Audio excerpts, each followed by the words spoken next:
Panamá, puente biológico.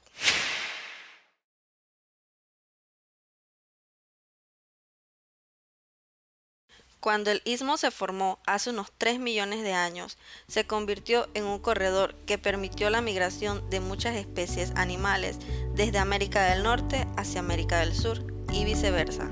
El primer fraccionamiento del supercontinente de Pangea fue creado por la aparición de una cordillera mesooceánica y la formación del Océano Atlántico Norte. La pequeña placa del Caribe se formó moviéndose hacia el este, mientras que las dos grandes placas del Norte y Suramérica se mueven hacia el oeste. Por encima de la placa de Farallón, en el Pacífico, se encontraba una enorme cantidad de lava. Esta lava emergió por un volcán gigantesco que se conoce como punto crítico, hotspot, que estaba ubicado en el gran sitio donde actualmente están las Islas Galápagos, y de una magnitud similar a un punto crítico existente en Hawái.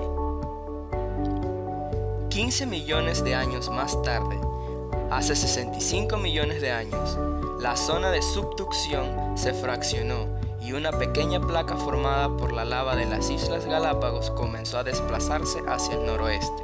Esta placa llegaría a ser el Caribe. El arco volcánico antes mencionado dio lugar a la formación de las Antillas Mayores. Detrás de la placa se formó un segundo arco volcánico, que daría lugar al Istmo de Panamá. Hace 40 millones de años, la placa del Caribe se encontró con la barrera de la isla Bahamas y no pudo desplazarse más hacia el noroeste. En este periodo del istmo, el arco volcánico, que había estado inactivo, formó las islas de Cuba y la Española.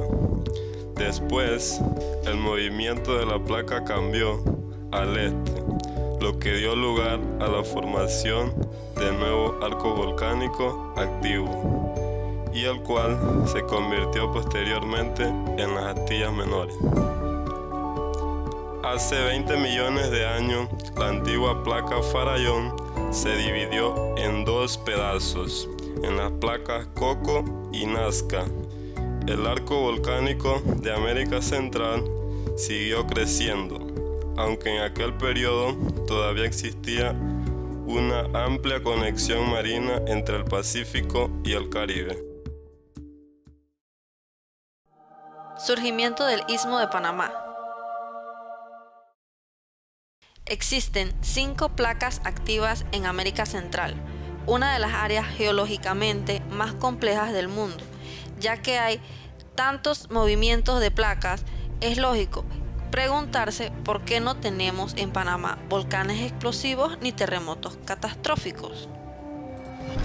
Si examinamos el mapa, veremos que cada una de las placas choca con otra. Así es casi toda América Central. La placa Cocos choca con la del Caribe, pero Panamá se encuentra en el único lugar donde la placa Caribe hace contacto con la placa Nazca, debido a que ambas placas se mueven en la misma dirección y a la misma velocidad. No tenemos formaciones volcánicas ni terremotos severos. Hace 15 millones de años, Panamá surgió como un archipiélago. Hace 8 millones de años, este archipiélago se extendió hasta Sudamérica. 4 millones de años más tarde, el Istmo de Panamá emergido y solamente existían 3 corredores marinos entre el Océano Pacífico y el Mar Caribe. Creemos que el Istmo de Panamá separó el océano del mar hace tan solo 3 millones de años. Consecuencias del surgimiento del istmo. Las consecuencias de este evento fueron dramáticas. En ese momento, miles de animales cruzaron el istmo desde el sur hacia el norte y viceversa. El encuentro de la fauna de dos mundos que habían estado separados por millones de años fue un acontecimiento ecológicamente fascinante. Por ejemplo, el ave titanis, un impresionante predador de 4 metros de altura, migró desde el sur del continente hacia los estados de Texas y Florida en los Estados Unidos de América, acompañada por un armadillo gigante. También desde el sur cruzaron un oso perezoso gigante de 6 metros de altura y junto con muchas otras especies exóticas. Entre estos cabe mencionar animales como los felinos, venados, osos y tapires, y también otras especies ahora extintas, como los mastodontes, caballos y elefantes. Antes del surgimiento del istmo, la fuerte corriente ecuatorial del Atlántico fluía a través del Caribe, directamente al Pacífico. Al levantarse el istmo de Panamá, esta corriente giró hacia el norte, convirtiéndose en lo que hoy conocemos como la corriente del Golfo de México. Esta corriente lleva aguas calientes de los trópicos hasta las latitudes árticas. Sin las aguas calientes de la corriente del Golfo, los puertos de Europa estarían congelados durante el invierno. De esta manera, el levantamiento del istmo cambió totalmente el ambiente y la historia humana de Europa. Adicionalmente, la corriente del Golfo proporcionó mayor humedad atmosférica que al transformarse en nieve, dio lugar a los glaciares de las edades glaciares en los últimos 2 millones de años. El surgimiento del istmo ha cambiado las características de los océanos. El Caribe se convirtió en un mar cerrado, con poco movimiento de mareas y pobre en nutrientes.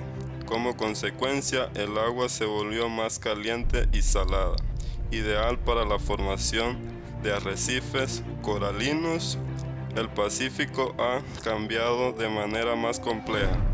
Es más fría, menos salada, contiene mucho más nutrientes y pocos arrecifes coralinos. En el Pacífico, el surgimiento del istmo ha creado dos tipos de océano en relación a la circulación global de los vientos. Durante la estación lluviosa chocan dos grandes frentes de viento, produciendo lo que se conoce como zona de convergencia tropical.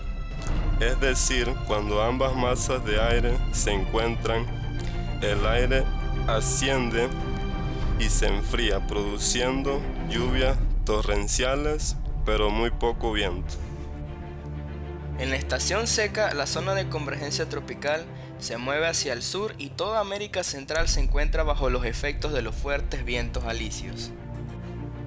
En las zonas más bajas del istmo, los vientos alisios desplazan el agua caliente de la superficie, causando que el agua fría del fondo, rica en nutrientes, ascienda a la superficie. A este fenómeno se le llama afloramiento y es muy notable en el Golfo de Panamá. Las zonas de afloramiento de aguas frías son muy ricas cerca de la superficie del mar, gracias a la energía del sol. Estos nutrientes se convierten en una enorme cantidad de microplantas, que son una importantísima fuente de alimentación y constituyen la base de una cadena alimenticia excepcionalmente rica. Por ello, Panamá tiene hoy en día una vasta cantidad de peces, mariscos y aves marinas.